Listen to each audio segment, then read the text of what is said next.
coming to my talk. I know this is a developer conference. They let us testers sneak in again this year. Thank you so much. If you are not interested in testing, this is not the talk for you. You should go find another talk. I will not be offended. I'll be a little offended. My name is Jenny Bramble. I'm Director of Engineering at a company called Papa. We are working to create a world where no one has to go it alone by helping combat loneliness, primarily in older adults. I will talk about this for hours, so find me afterwards. I'm a tester by nature and nurture. I'm fascinated by human-computer interaction. This is what really drew me to testing and drew me to management and drew me to speaking in front of crowds because I also like attention. My pronouns are she and her. If you want to tweet me, tweet Jenny Does Things. I'm pretty sure I'll respond.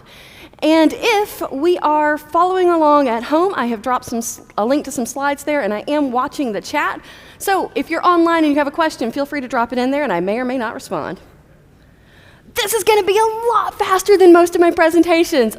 I am slamming a 90-minute workshop into 30 minutes, so buckle up.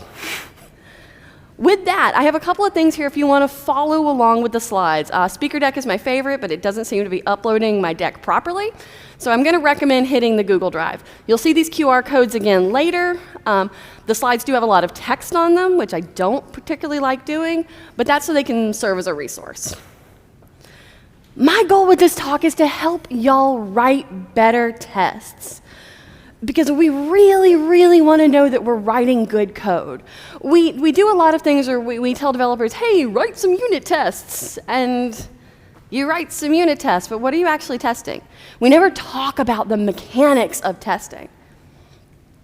And I want to level up our unit test now from that mechanical, does it work, to does it work well? And some of y'all are here because you don't have a test team. I am so sorry. Prayers, thoughts, prayers. And this is a great way to help protect yourself from the kinds of bugs that your test team would catch if you had a test team. So we're going to start out with what is testing? Usually I would ask y'all what testing is, but again, we do not have time. Testing is verifying that the system under test performs in the ways that all the stakeholders expect, or help reset those expectations. Now, the last piece is really for an in-person test team, for people who are doing testing as one of their primary activities. So we're going to focus on the first expectation, making sure the system performs in the ways we expect. We want as much coverage with as little testing as possible. I am incredibly lazy. It's why I went into management. I want to do as little work as possible, but have as little risk as possible while I'm out there. So the next question I want to ask is, what are unit tests? Feels kind of ridiculous for a tester to stand up here and ask a whole bunch of developers what a unit test is and then try and explain it to you. So I'm going to ask a different question. Why are unit tests? And my answer to this is that unit tests exist to tell us if the code we're writing adheres to previously held expectations of the system. So we have an expected state of the system. Unit tests help describe that expected state of the system, and any further ones we write are either changing that expectation or reinforcing it. So why use black box test techniques? Why is it not good enough to just run through whatever you've got, exercise the code, boom, we're done? Again, we tell devs to write tests, but we never talk about how to test. We say you've done good because you've put in unit tests that cover, that exercise every piece of code. Woo, good job, code coverage. But we know code coverage isn't actual coverage. So black box test techniques can help you determine what you should be testing to know if you're writing good code that actually works and does the things you expect it to. You can't test everything. My first ever talk was called, You Can't Test Everything. My second talk was called, You Can't Test Everything. I think I've been giving the same talk over and over with different names. We want to be clear about what we're testing and why we're testing it and what we're not testing. So what is black box testing? Let me talk to you about the classifications of testing. First, we've got white box. Now, this is tests that consider the internals of the system under test. Unit tests, automation, those kinds of things. Tests that have full knowledge of the code. Black box testing is tests that don't consider the internals of the system. They know nothing about the code. We don't care at all, nothing, boop. Yet no one does that. That's ridiculous. the way we write code, the way we produce the things that we're testing, the types of languages that we're working in have actual repercussions on how we test. So we do what's actually called gray box testing. And this is tests that have some knowledge of the internals, but not full knowledge. And that is just a rant. Get me drunk later, and I will rant forever about this. Today, we're going to talk about techniques that the industry considers black box techniques. They can be applied to white box testing, gray box testing, any kind of testing, but they are considered black box techniques. So what techniques? I'm so glad you asked. We're going to talk about equivalence partitioning, boundary value analysis, state transition testing, decision tables, and I'm going to run super fast through combinatorial testing because it is my absolute favorite. I'm really, really bad at math, so combinatorial testing makes me giggle because I'm using math to make something work and no one believes me. For these examples, we're going to be using a candy shop. It's always easy when you have a kind of a example. We got a good one here. It is Dax and Dante's Candy Shop, run by Dax and Dante. Dax is the little one, Dante's the big one. Yeah, it has not been inspected by the health department, so let's start with equivalence partitioning. When we're doing equivalence partitioning, we are dividing the items under test into partitions or classes that are tested and treated in the same way. Each value belongs to a single partition. You can't have a value that crosses partitions, they're all in the same one. There is no added value from retesting a partition with another value. If you have a partition, every value in that partition will act the same, or we believe it will act the same. Valid and invalid partitions must be tested to have full coverage. This is really great for ranges and groups. Fantastic. It can be used when disparate inputs follow the same code paths, and when we use this, we uncover classes of errors. We don't generally uncover one bug, we uncover a class of bugs. Risks here, if you misclassify a partition, you're gonna miss the test. If you get it wrong, you get it wrong. Sometimes we have an input that should behave the same and does not. This is one of my favorite kind of things to find on production. We had a ticketing system, and with the ticketing system, you could say, hey, here's some risks, here's some needs, and different risks and needs were given the same priority, like we had groups of them. So we tested one from each of the groups, called it good, released it to production. There was a giant bug because there was a typo. Someone had misspelled something that caused the risk to get classified as something else. Should we have tested everything? Absolutely not. When we are looking at this kind of testing, that's the kind of risk that we potentially have, and we're cool with it. There's no good reason to test everything. Again, very lazy. Your risk here is human error, so don't make errors. Full coverage, one value from each partition provides full test coverage. So one value from each partition, including your invalid and your valid partitions. Here's your example. Dax and Dante's Candy Shop only sells candy. They used to sell sodas and cat treats, but stopped after the incident. So what are our partitions here? Our valid partition is candy. Chocolate, lollipops, Swedish fish. Invalid partition, not candy. Cat treats, frogs, other people, whatever. Not candy. So when if we were testing this, we would test one thing from the top, one thing from the bottom. So maybe chocolates and maybe frogs. I bet cats would definitely sell frogs. So 2 test cases, one value from each partition gives us, come on. Okay, so it's going on that, but not here. That's fine. So 2 test cases gives us what we're looking for. Here's our next example. Okay, my laptop is caught up. That's cool. Here's our next example. Dax and Dante's Candy Shop offers a discount on your total order based on how much you buy. Now, I am dyslexic. I will not be reading numbers because I will not get it right. But here are our 4 different things that we could potentially have a discount for. What are the partitions here?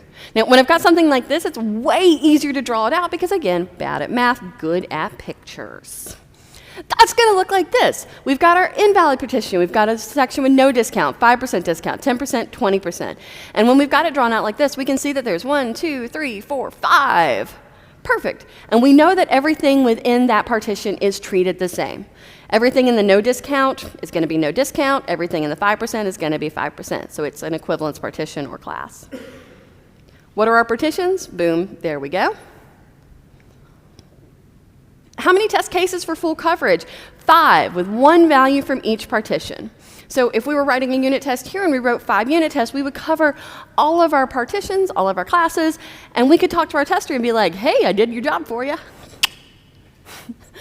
And then the tester can do something weird, like maybe hitting the extreme ends of the ranges, maybe putting words in, something that, the kind of stuff we really like doing, instead of testing the individual little bits and bobbles. There's a slide for questions. I'm not going to be taking questions, but you can grab that QR code if you've decided you wanted it.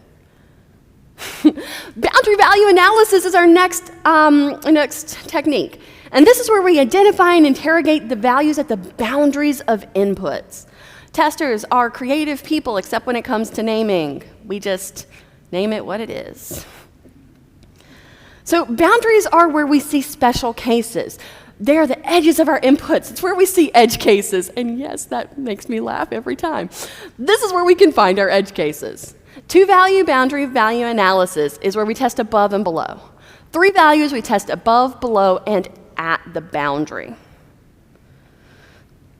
Good uses here, again, discrete ranges. We do have to have clear boundaries. If you've got a slightly fuzzy boundary, not going to work super well. This is where we find our off by 1 errors. Love those. We definitely find them here. And again, because it makes me laugh, edge cases at the edges of our boundaries. So the risks here, we can't use this with multiple boundaries, complexities, dependencies. This is a fairly simple technique. And as you start to write things out, you're like, oh, my stuff's very complex. Yeah, it isn't. Trust me. Like, as you start to write it down, you're going to be like, oh, wow, that's actually a lot simpler than I thought it was. And if I rewrite this, I can make my code simpler. So a lot of times, if you're going through this as you're writing your code, as you're doing your unit tests, you can find places where you may have over-engineered or you may have thought a little bit too much about the complexity of something. Don't be clever. Now, this does need a strong understanding of where your boundaries are and the outputs. If you don't quite understand that, this is going to be hard. Also, you should be asking more questions. Full coverage here. 2-value testing above and below, so 2. 3-value testing above, below, and at. So again, not creative namers, 2 and 3 values, 2 and 3. Here's our example. Dax and Dante's Candy Shop's having a sale. If you buy at least 2 pounds of candy, you get half off. No more than 4 pounds, though. Again, we're going to draw it. So this is a much simpler one. We've got no discount, 50% discount, invalid. So 3 partitions there. What are our boundaries? 1.9, 2.1, 3.9, 4.1. So above and below, above and below. For 3-value, we add in 2 and 4, so above, below, and at. Full coverage. For 2 boundary value analysis, it's 4 test cases. For 3 boundary value analysis, it's 6. And if you look at this, you could also say, oh, wow, Jen, that is also an equivalence partition. Does my boundary value analysis test also cover my equivalence partition? Yes, it does. Gonna make a tester out of you yet. But if we only test the boundaries, sometimes that can be a little sketchy, or it makes me nervous. It should be fine, but because I have seen a lot of errors at the boundaries, it makes me a little nervous. Again, there's the QR code if you want to grab it. We're going to talk about decision tables next. This is the testing of 2 inputs that act together to affect the outcome of the test. Works wonderful for business rules with a little bit of complexity. Decision tables can help you spot equivalence partitioning. A lot of stuff that testers do comes down to finding equivalence partitions, equivalence classes, and saying, oh, all of these are the same. I only have to test 1. I am not testing 14 things. I am testing 1 thing, and then I am going whitewater kayaking. When you're doing a decision table, your inputs are listed on a table with the outcomes filling in the cells. There we go. So here we need to be aware of all the inputs and how they act on the system. That's a pretty common thing that I say a lot because sometimes we're not as aware of the inputs and outputs as we think we are, and we get surprised. I love this for toggles and switches. I also really love toggles and switches. And this can reduce a complex set of test cases and rules to a few test cases. Really love it for that. You do sometimes have to talk people into believing you, but that's 90% of a tester's job anyway. Risks here, it can only be used with 2 inputs. Tables can grow really large and unwieldy, and I'm abjectly terrified of spreadsheets. One of them beat me up as a child. Full coverage here, each valid combination is tested. And when I say valid combination, I also mean a combination that should result in an error. So combinations that can happen. Here's our example. Dax and Dante are having another sale. Chocolates and lollipops follow the standard discount, but fudge isn't discounted above 2 pounds. Gummy candy also on sale with an additional 2% discount because it's Jenny's favorite. Again, the table is not going to fit on the slide. Here's what that looks like. I've got my chocolates, lollipops, gummy candy, fudge, other candy. I've got my amounts across the top, and then filling in, I've got invalid, 0%, 5%, 10, 20. All of my different values are filled in. Now, if you have been paying attention, you're like, I believe I see an equivalence class there, maybe a couple. So chocolates, lollipops, other candy are all treated exactly the same throughout their entire cycle, and fudge is the same up to 2 pounds. So this is all treated the same. That's all an equivalence partition. I don't remember why I have this slide. That's fine. So that shows everything sort of smashed together. And I would take out a bunch of these different tests. So this is where I'm saying, well, I don't need this test, don't need that test, that test, that test. We are down from 25 tests down to about 10 tests. So we have cut this not in half, but in more than half. I can do that much math. When I would be testing this, I would actually test the chocolate, lollipop, other candy invalid situation because that is more likely than the gummy candy one. That's a risk mitigation technique. If something happens more often, I'm more likely to use that as a test if I've got an option. And I know y'all are super smart people. You're like, well, 2 inputs, that doesn't happen that often. What if we have more than 2 inputs? Just wait, we're getting there. We're getting there.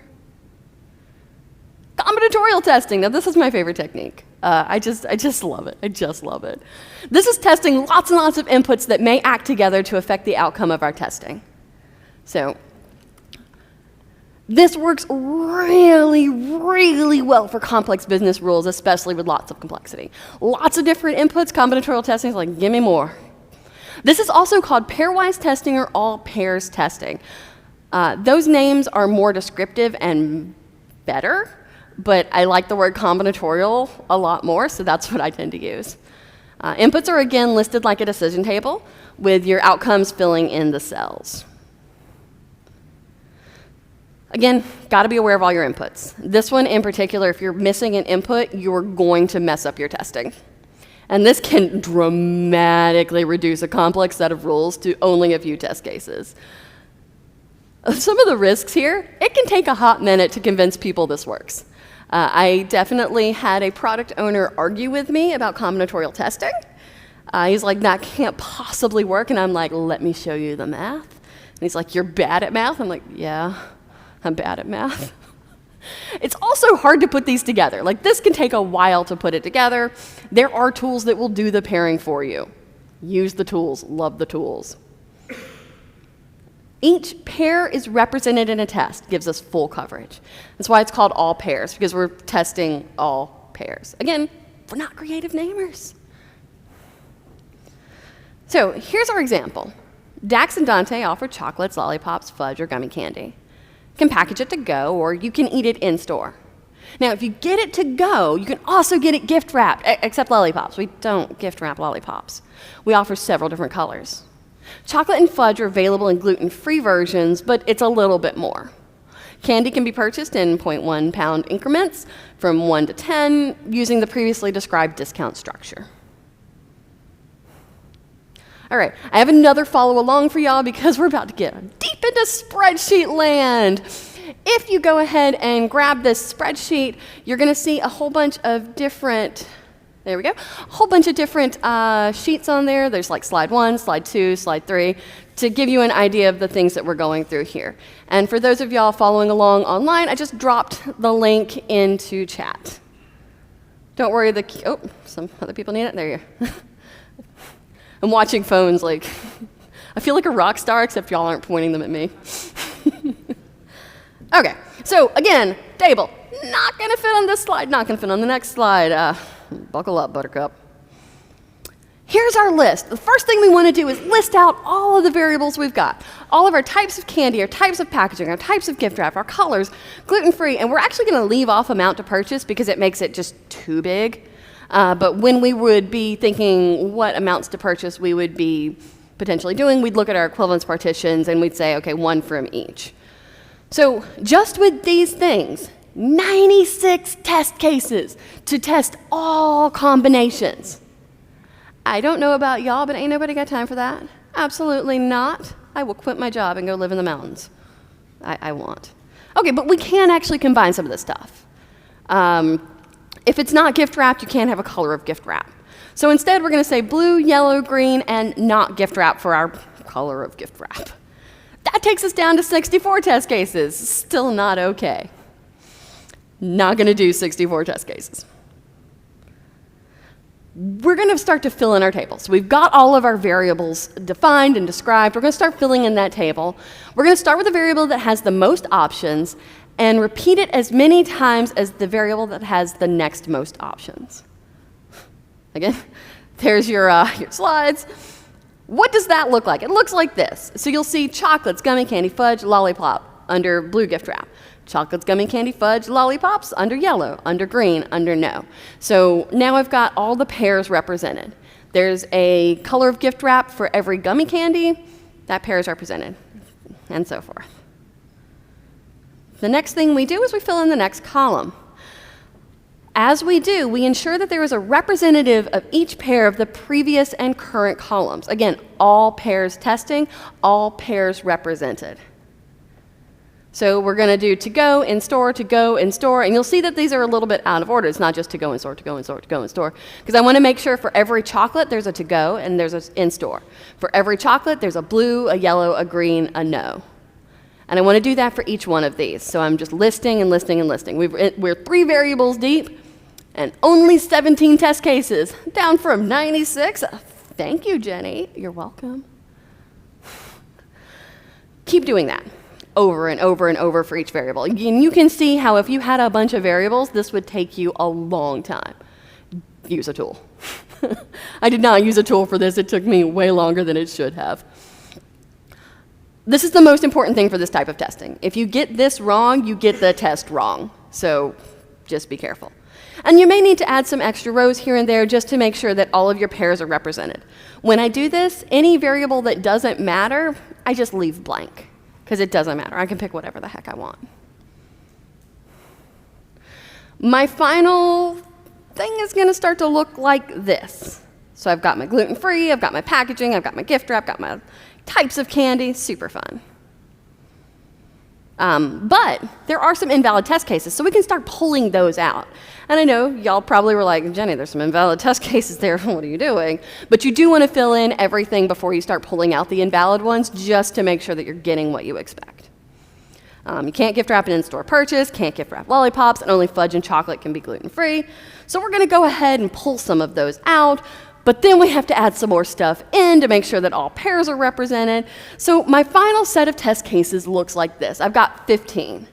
A bunch of them they don't care about packaging, don't care about gluten-free, and like some of these can't be gluten-free, but you'll figure it out as you go. And one thing that's really interesting here is it kind of can start talking to you about things where we could stop the user. If the user was going to go ahead and try and buy gummy candy, let's prevent them from selecting gluten-free. Why not?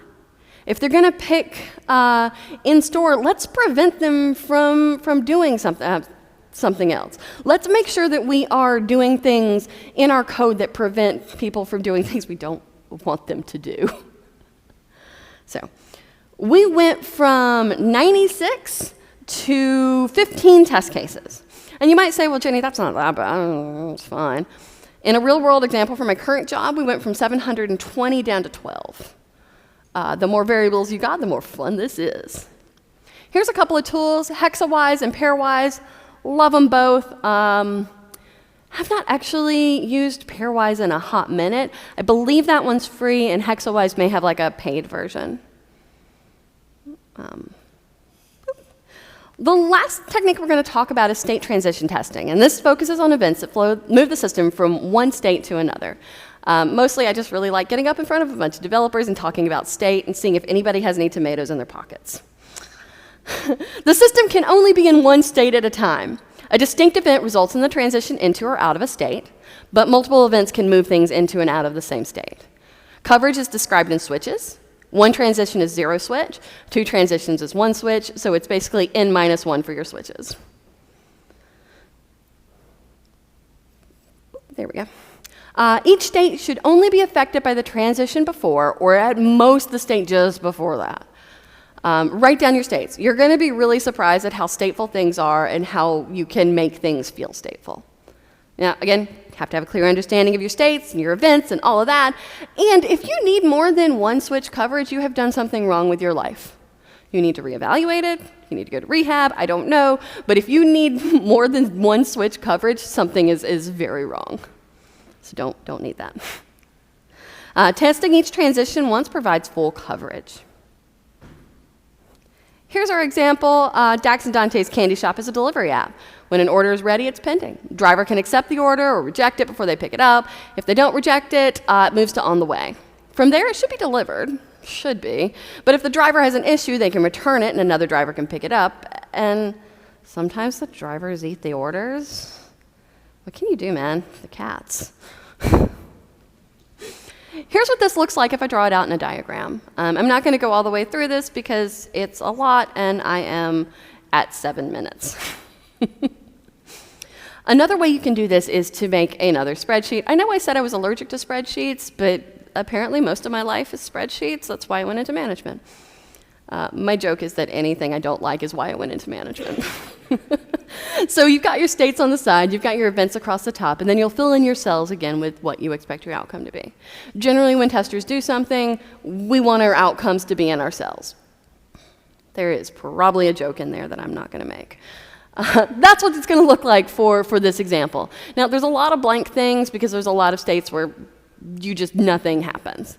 And this is really fun for me because it can reduce down something that feels really complex to just a couple of test cases. Now, from each state, to get the number of test cases, you want to multiply the incoming by outgoing transitions. In our example, that would be 9 test cases if we tested each one individually. Write down the chains and check and see if anything's invalid or if you can combine them, and then decide if you want a long chain or a short chain. If you are doing this well, it's not going to matter if you have a long chain or a short chain. It should act the same. If the length of your chain matters, something has gone wrong, and you should really think about that. If you don't need to move through the whole flow, don't move through the whole flow. This is a place where developers can help testers a lot.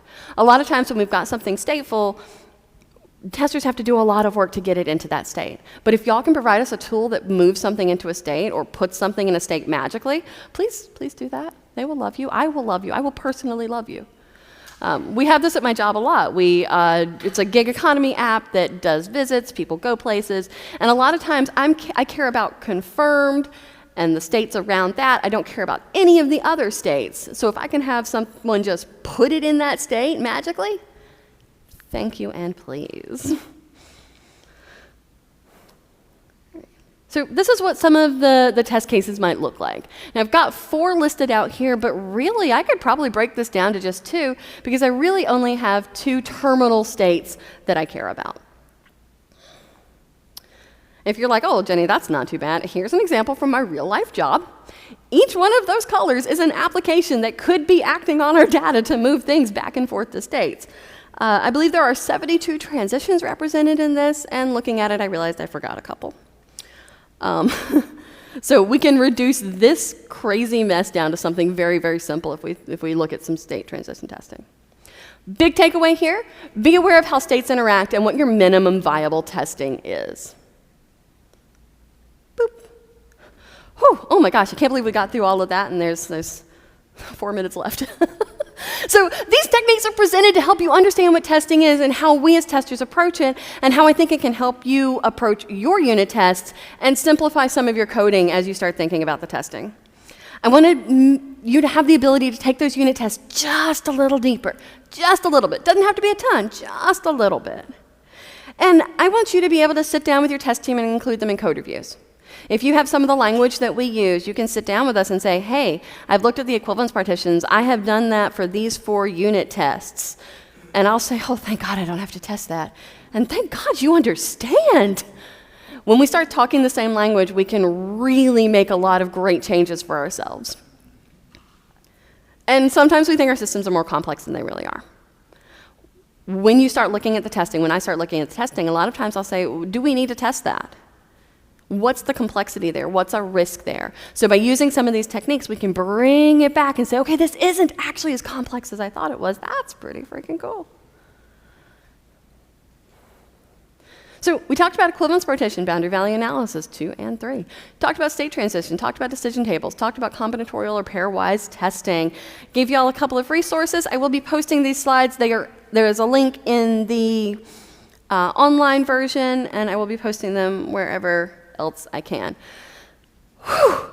Thank you so much for doing that with me, y'all. I hope this was informative and useful and interesting and really got you to think, oh, wow, I could actually change my unit tests. I could make them a little bit different, a little bit better, a little bit deeper. Maybe you'll write 3 instead of 1. Maybe you'll write 3 instead of 10. Being able to talk about the testing that we're doing and say, this is why I'm testing this and this is why I'm not testing that, is one of the ways that testers show expertise. And I'm giving it to y'all. Y'all can have that one for free. So please sit down with your testers, talk with your teams, and let's do some really freaking good testing. Thank you.